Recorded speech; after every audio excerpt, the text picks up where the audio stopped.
এইবাৰৰ পৰা চাবি কাৰোৱে দুখ যাতনা নাথাকে, তইও ভালকৈ নাচিবলৈ পাবি।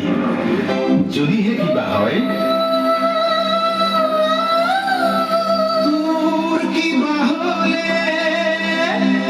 সঁচাকৈ মৰি যা।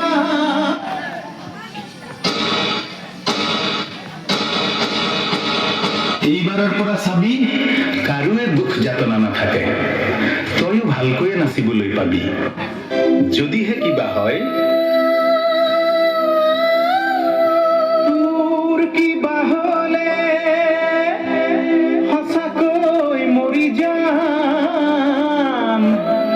তুলি যা লগাই দিম জুই, তই দুখে পালে নিজকে মাৰি চাম। গোহাঁই ঘৰৰ থাপনাত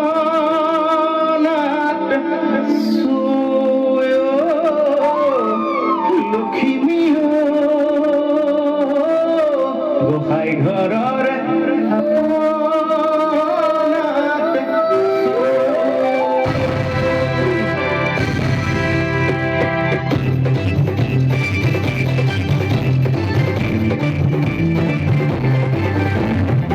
লক্ষ্মী পথাৰৰ লখিমী ভনীতি তই নকৰি দিব।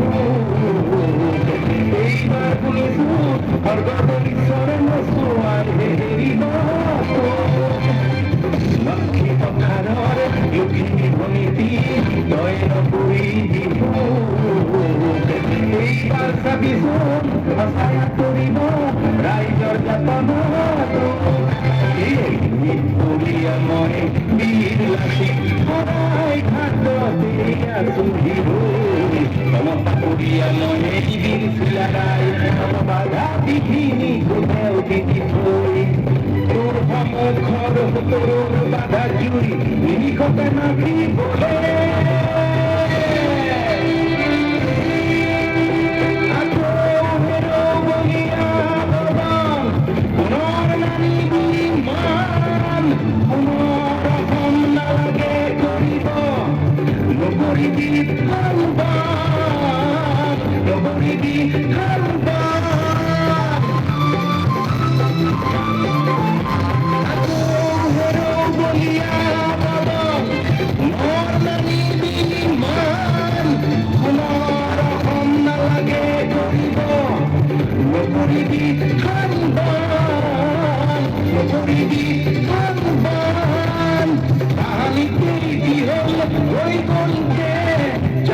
মুখেৰে থাকিবলে দে ইয়াতে তুমি যদি আছে বাৰ্তাটো যাই বঢ়াই লৈ ভাল কৰিলে, যাই বঢ়াই লৈ ভাল কৰিলে।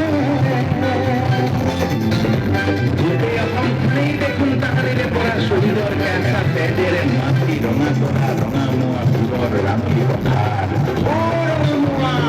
ৰঙামোৱা চোতাল পালেহি মান জামুকী চাদৰি কীৰ্তনী মাৰিছে চিঞৰত কাটিছে গান, চুৰত কাটিছে গান। কত যে ঘাট প্ৰতিঘাত, কত যে সংঘাত, কত যে ভাত প্ৰতিভাত, কত যে বিবাদ বিষাদ বঞ্চনা দুখ যন্ত্ৰণাৰ গুণাঞ্চনা। জাতিটো দেখোন নুগুচাই ইয়াৰ বাবেও লাগিছিল যে শহীদ ইয়ৰি কথা কলেই দেৱী বহি।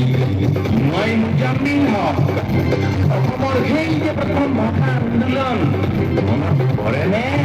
আৰু মই কলম কৰিয়া অনিল বৰা ইয়াৰ অসমীয়াৰ মুখৰ মাথাৰ ৰাখিবলৈ সংগ্ৰাম কৰোঁতে আমাৰ ৰক্তেৰেই পখালিছিলো আইৰ চৰণ। ইয়াৰ ভাষাৰ বাবেও লাগিছিল যে শহীদ ইয়ৰি কথা কলেই দেৱী পৰি।